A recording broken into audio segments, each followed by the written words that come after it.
Whistle, whistle, whistle.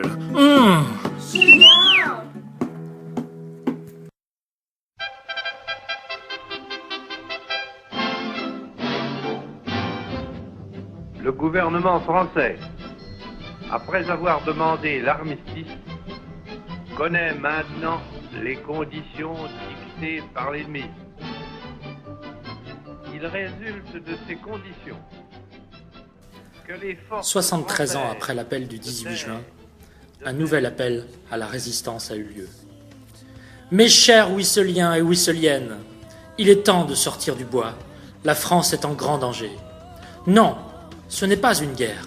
Ce n'est pas un ennemi qui est chez nous. Ce ne sont pas des chars qui sont dans les rues. Ce ne sont pas des bottes qui claquent sur les pavés. Non!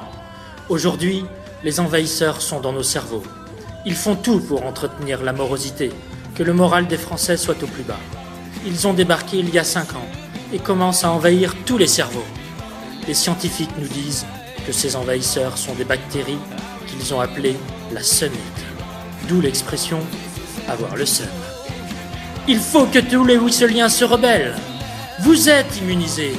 N'ayez pas peur. Sortez dans la rue et sifflez votre joie de vivre. Il faut que la France se redresse et entre en résistance.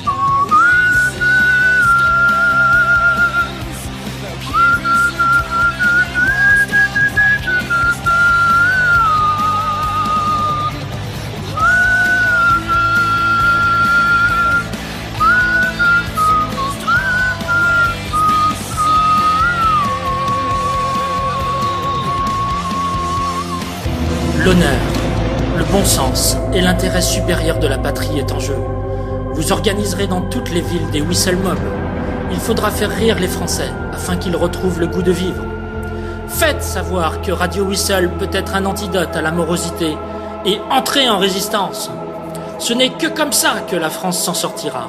Elle doit reprendre confiance car elle a des immenses atouts qu'il faut exploiter. Nous voulons entendre siffloter dans tous les bureaux de France. Mes chers Whistliens, aidez-moi, j'ai besoin de vous. Non, cela c'est un petit peu trop sarcastique. Ensemble, le changement. Non, cela ça fait un peu trop Hollande. Bref, vive la France et vive Radio Whistle.